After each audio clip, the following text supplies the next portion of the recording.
Hello everyone, स्वागत है आपका एक बार फिर से निमीज नॉलेज पॉइंट पर। तो आज हम लोग फिर से साइकोलॉजी के कुछ प्रीवियस ईयर क्वेश्चन आंसर जो हैं वो सॉल्व करने जा रहे हैं। तो आइए शुरू करते हैं, लेकिन उससे पहले मेरी एक रिक्वेस्ट है कि प्लीज वीडियो को अभी लाइक कर दीजिए। वीडियो देखते हैं सब लोग, लेकिन कोई भी वीडियो को लाइक नहीं करता है, तो आप लोगों को वीडियो को लाइक भी करना है। वीडियो के नीचे आपको कमेंट बॉक्स में अपने कमेंट्स भी देने हैं। और अगर आप चैनल पर नए हैं या पहली बार आप चैनल पर आए हैं तो चैनल को सब्सक्राइब कर लीजिए और नोटिफिकेशन में ऑल के बटन को आपने टिक करना है, ताकि जब भी मैं कोई वीडियो अपलोड करूं तो उसका नोटिफिकेशन जो है वो आपको मिल जाए। तो इतना आपने करना है मेरे लिए। तो आइए शुरू करते हैं। कुछ प्रीवियस ईयर क्वेश्चंस भी हैं और एक दो क्वेश्चन मैंने अपनी तरफ से भी मतलब नए भी डाले हैं। फर्स्ट क्वेश्चन है, शिक्षण के लिए निम्न में से सबसे जरूरी कौन सा है? सबसे इम्पोर्टेंट क्या है शिक्षण के लिए? ठीक है, पढ़ाई के लिए सबसे इम्पोर्टेंट माता पिता व बच्चों का अच्छा संबंध, तेज बुद्धि, अच्छी स्कूल, सीखने की इच्छा। तो इनमें से अगर हम देखें सबसे ज्यादा इम्पोर्टेंट है सीखने की इच्छा। देखो, चाहे आप कितनी भी अच्छी स्कूल में डाल लो, चाहे कितना भी तेज दिमाग हो, जो शरारती बच्चे होते हैं शरारती बच्चों का दिमाग भी कितना तेज होता है ना, और चाहे मतलब कुछ भी हो, अगर बच्चे के अंदर सीखने की इच्छा नहीं है तो वो बच्चा जो है वो पढ़ाई नहीं कर सकता, उसको नहीं सिखाया जा सकता। तो सीखने की इच्छा जो है वो सबसे ज्यादा इंपॉर्टेंट है। सभी चीजें इंपॉर्टेंट है। साइकोलॉजी में हमेशा कैसे क्वेश्चन आते हैं, 4 ऑप्शन होते हैं और 4 के 4 सही होते हैं, हमें उसमें से सबसे सही ढूंढना होता है। तो आपने ध्यान रखना है कि ये चारों ही ऑप्शन सही हैं, लेकिन सबसे ज्यादा इंपॉर्टेंट क्या है? सीखने की इच्छा। तो वो जो है इसका आंसर होगा डी। नेक्स्ट आ जाओ। नेक्स्ट है, शैक्षिक क्षेत्र में रचनात्मक मूल्यांकन के लिए निम्न में से कौन सा साधन नहीं है? कल की वीडियो में भी हमने ये चीज डिस्कस करी थी, क्रिएटिविटी। क्रिएटिविटी के लिए क्या इंपॉर्टेंट है? हम क्रिएटिव मूल्यांकन कर रहे हैं, तो उसके लिए क्या इंपॉर्टेंट है? क्या मौखिक प्रश्न उसके लिए इंपॉर्टेंट है? क्या बहुविकल्पीय प्रश्न उसके लिए इंपॉर्टेंट है? क्या परियोजना या कार्यभार? ठीक है, क्वेश्चन पूछा गया है कि क्या इंपॉर्टेंट नहीं है, मतलब इनमें से कोई 3 इंपॉर्टेंट है और कोई एक जो है वो इंपॉर्टेंट नहीं है। तो मैंने आपको कल भी बताया था कि जो हमारी क्रिएटिविटी है वो हमारा डाइवर्जेंट थिंकिंग में आता है। डाइवर्जेंट थिंकिंग, बहुत सारी दिशाओं में सोचना। डाइवर्जेंट थिंकिंग ऐसे क्वेश्चंस जिसमें बच्चा बहुत सारी दिशाओं में सोचता है और अपने पॉइंट ऑफ व्यू जो है वो रखता है, अपने विचार देता है। तो इसमें हमारे एमसीक्यूज नहीं आते हैं। ठीक है, कल भी मैंने आपको बताया था एमसीक्यू कहाँ पे होंगे? जहां पे कन्वर्जेंट थिंकिंग होगी, जो इंटेलिजेंट को टेस्ट करती है, हमारी इंटेलिजेंस को टेस्ट करती है, वो कन्वर्जेंट थिंकिंग। वहां पे हमारे एमसीक्यू जो है, बहुविकल्पीय प्रश्न जो है वो काम आते हैं। लेकिन अगर हमने किसी की क्रिएटिविटी चेक करनी है तो हम क्या करेंगे? मौखिक प्रश्न पूछेंगे। ठीक है, कोई परियोजना दे सकते हैं हम बच्चे को, ठीक है, या फिर कोई कार्यभार, कोई कार्य दे देंगे बच्चे को। कार्य केंद्रित होती है हमारी क्रिएटिविटी। हमारी डाइवर्जेंट थिंकिंग कार्य केंद्रित होती है, लक्ष्य केंद्रित नहीं होती। लक्ष्य केंद्रित जो है वो हमारी कन्वर्जेंट थिंकिंग होती है, जिसमें हमें एक आंसर तक जाना होता है। ठीक है, और हमने इसको डिस्कस किया था, बहुविध चिंतन जो मैंने आपको बताया था, तो वो इसके अंतर्गत आता है। नेक्स्ट है, प्याजे के संज्ञानात्मक विकास के चरणों के अनुसार इंद्रिय गामक अवस्था किसके साथ संबंधित है? प्रीवियस अगर आपने वीडियोस देखी होंगी, अगर आपने नहीं देखी हैं तो प्लीज आप प्लेलिस्ट पर जाइए और चेक करिए, नहीं तो मैं डिस्क्रिप्शन में भी लिंक डाल दूंगी, आप वहां से भी देख सकते हो। बहुत बार प्याजे के बारे में मैंने डिस्कस किया है। इवन आई थिंक जितने भी प्रीवियस ईयर डिस्कस किए हैं उनमें प्याजे का एक ना एक क्वेश्चन मैंने जरूर डिस्कस किया है। ठीक है, प्याजे की मैंने आप लोगों को बताई थी 4 स्टेजेस हैं। ठीक है, 4 स्टेजेस हैं प्याजे की।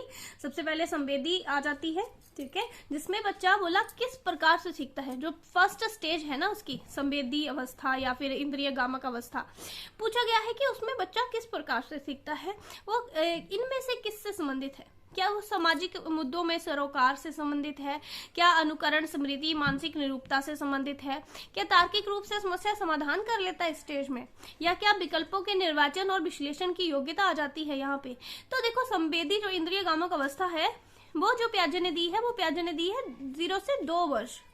0 से 2 वर्ष दी है उसने इंद्रिय गामक। तो 0 से 2 वर्ष में ना तो सामाजिक मुद्दों से उसका कोई लेना देना है, ना तार्किक वो तर्क तो कर नहीं सकता, ना विकल्पों के निर्वाचन वो कर सकता है। तो इसमें क्या आंसर आ जाएगा? अनुकरण, स्मृति व मानसिक निरूपता।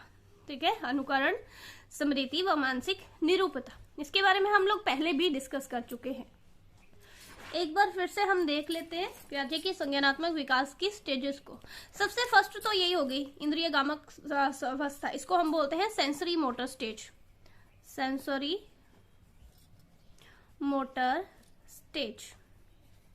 ठीक है, सेकंड अगर आएगा तो सेकंड है हमारी pre operational stage, pre operational stage. ठीक है, जो सेंसरी मोटर है वो 0 से 2 वर्ष है। जो हमारी प्री ऑपरेशनल स्टेज है ये 2 से 7 वर्ष है। उसके बाद हमारी आ जाती है concrete operational stage, concrete operational stage. Concrete operational हमारी 7 से 11 वर्ष है। पियाजे से हर साल क्वेश्चन आता है और कई बार तो एक पेपर में मैंने देखा था 4 क्वेश्चन आए थे पियाजे से। तो पियाजे बहुत इंपॉर्टेंट है, इसको आपने जरूर करना है।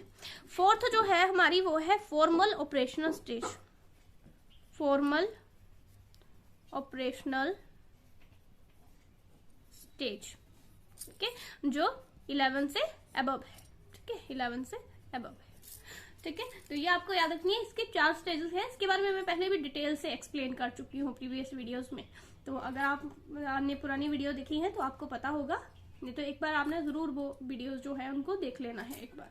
ठीक है, तो जो फर्स्ट स्टेज है सेंसरी मोटर स्टेज 0 से 2 वर्ष, वहां पे ना तो बच्चा समाज के साथ इतना ज्यादा जुड़ा हुआ है। 0 से 2 वर्ष में क्या वो सामाजिक मुद्दों के बारे में बात कर सकता है, ना तो वो तर्क कर सकता है। तर्क तो यहाँ पे स्टार्ट होता है कॉन्क्रीट ऑपरेशन में। ना ही विकल्पों के निर्वाचन व विश्लेषण की योग्यता उसके अंदर होती है। ठीक है, तो उसमें होता है अनुकरण, स्मृति और मानसिक निरूपता। ये आपको याद रखना है। नेक्स्ट क्वेश्चन है, राष्ट्रीय शैक्षिक अनुसंधान एवं प्रशिक्षण परिषद की स्थापना की गई थी। National council of educational research and training. ठीक है, इंग्लिश भी आपको इसकी याद रखनी है, national council of educational research and training. ठीक है, तो ये है एनसीईआरटी। ठीक है, एनसीईआरटी के बारे में पूछा है। तो एनसीईआरटी की स्थापना कब हुई है? 1961। ये भी आपको याद रखना है, 1961 में जो है एनसीईआरटी की स्थापना हुई है। इसकी फुल फॉर्म है national council of educational research and training. तो ये भी आपको याद रखना है।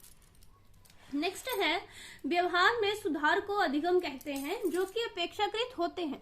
बोला अधिगम किसको बोलेंगे? व्यवहार में परिवर्तन तो बहुत कारणों से हो जाते हैं ना, कुछ शॉर्ट टाइम भी होते हैं। ठीक है, जैसे कि एक ड्रंक इंसान है जिसने बहुत ज्यादा पी रखी है, तो उसका भी बिहेवियर चेंज हो जाता है थोड़ी देर के लिए। तो क्या हम उस अस्थायी बिहेवियर का जो चेंज होना है उसको भी अधिगम बोलेंगे? नहीं ना, उसको तो हम अधिगम नहीं बोलेंगे। अधिगम क्या होगा? जब व्यवहार में स्थायी परिवर्तन हुए।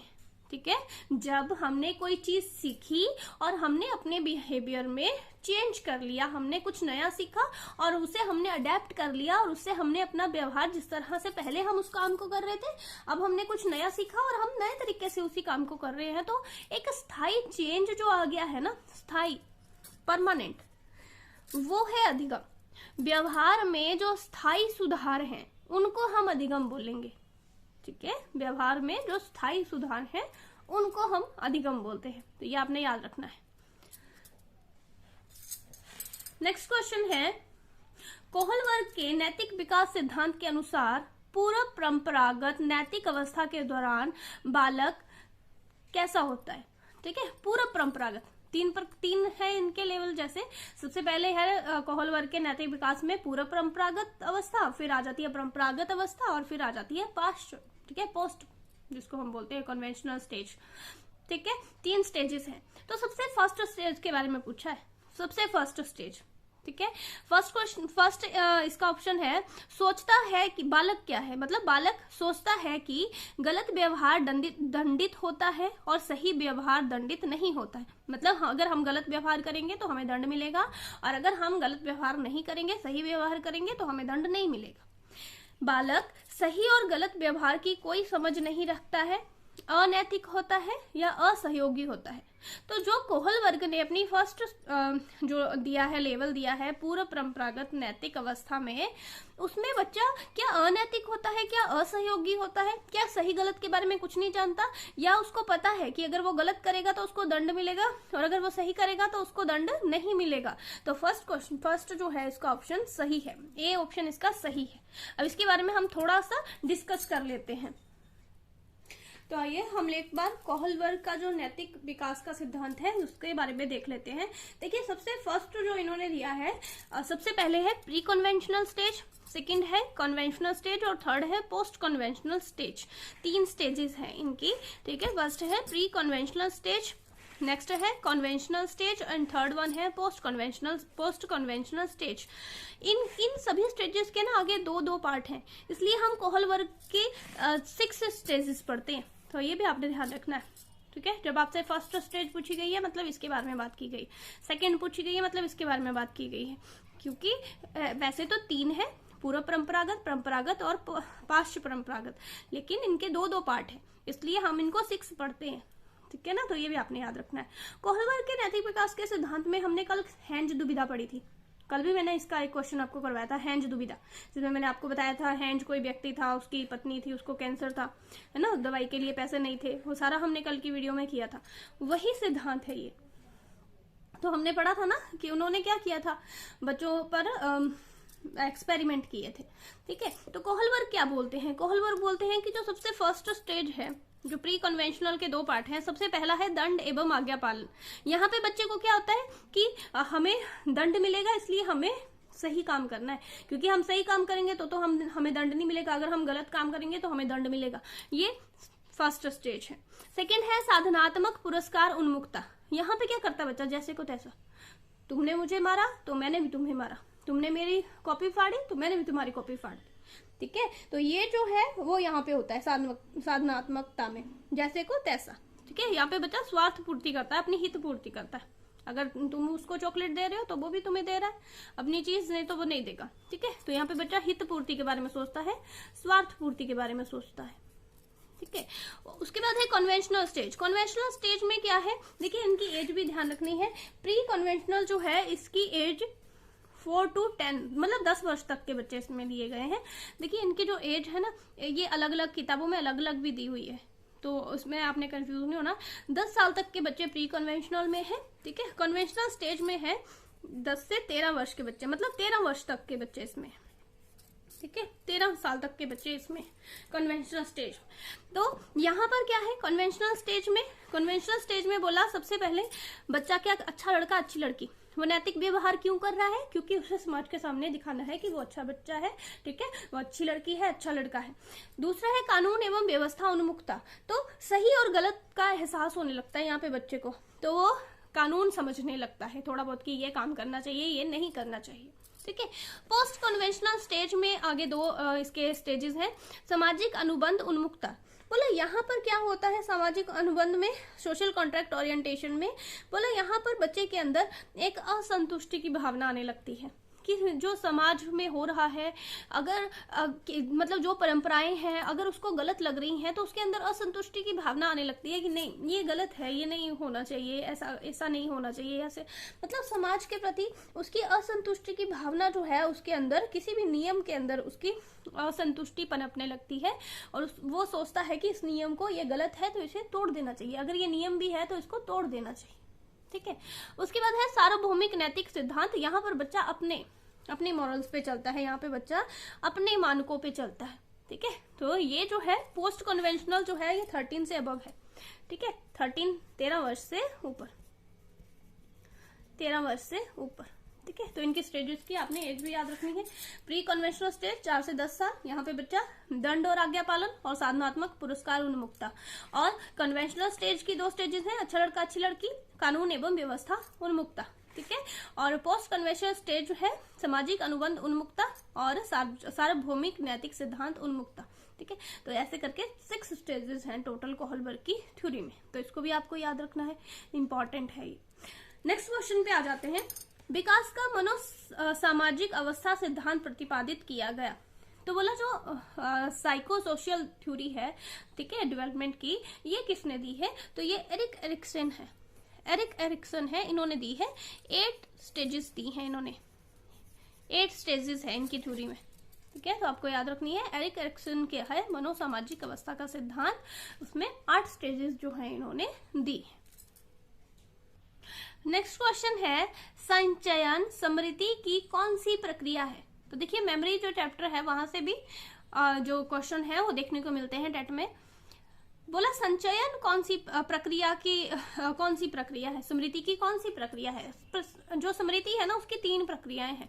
सबसे पहले है इनकोडिंग, इनकोडिंग, ठीक है।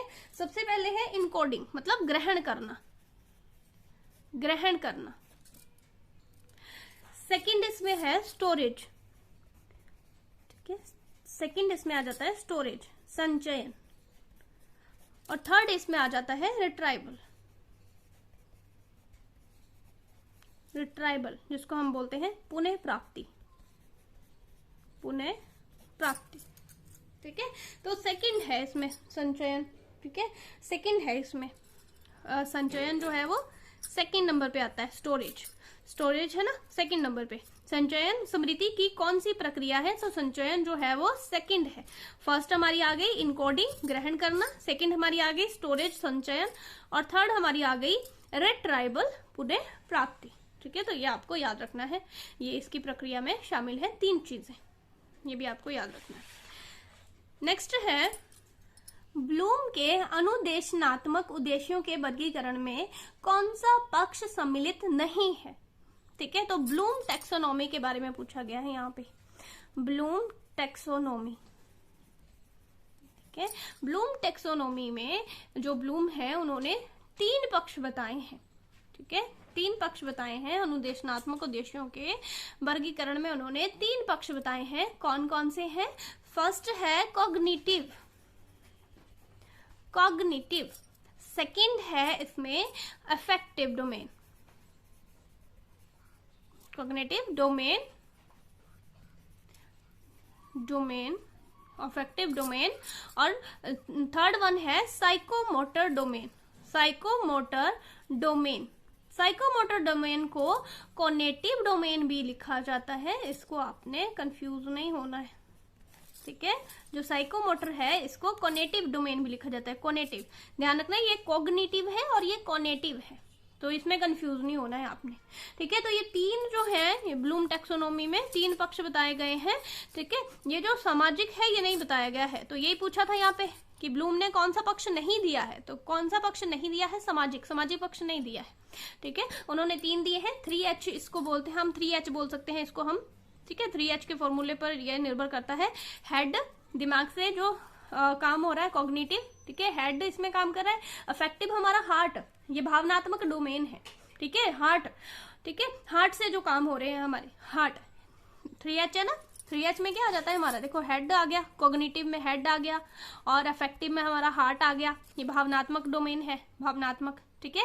और साइकोमोटर डोमेन करके, ये भी पूछा जाता है कई बार कि जो ब्लूम के ने 3 पक्ष दिए हैं उनमें करने वाला कौन सा पक्ष है? करना, तो ठीक है, जो करना ये साइकोमोटर में आता है, ठीक है। इसमें फिजिकल एक्शन आते हैं हमारे, ठीक है ना, फिजिकल एक्शन आते हैं इसमें हमारे साइकोमोटर डोमेन में, ठीक है। इसको गत्यात्मक भी बोलते हैं, मनोगत्यात्मक भी बोलते हैं इसको, साइकोमोटर डोमेन को, ये आपने याद रखना है, कॉग्निटिव डोमेन है ये थर्ड। तो ये क्या है? Head, heart and hand, 3H, ठीक है, head, cognitive domain, affective domain का हार्ट और साइकोमोटर का हैंड, ठीक है। 3H पे डिपेंड रिलेट करता है ये, ठीक है, 3H के साथ रिलेट करता है ये, तो ये आपने याद रखना है। ये ब्लूम टैक्सोनॉमी है, इसमें 3 पक्ष बताए गए हैं, कॉग्निटिव, अफेक्टिव एंड साइकोमोटर। तो ये कुछ क्वेश्चन थे। अगर आपको वीडियो अच्छी लगी है प्लीज वीडियो को लाइक करके जाइएगा, वीडियो के नीचे कमेंट जरूर करिएगा, और अगर आप चैनल पर नए हैं चैनल को सब्सक्राइब कर लीजिए। Thank you.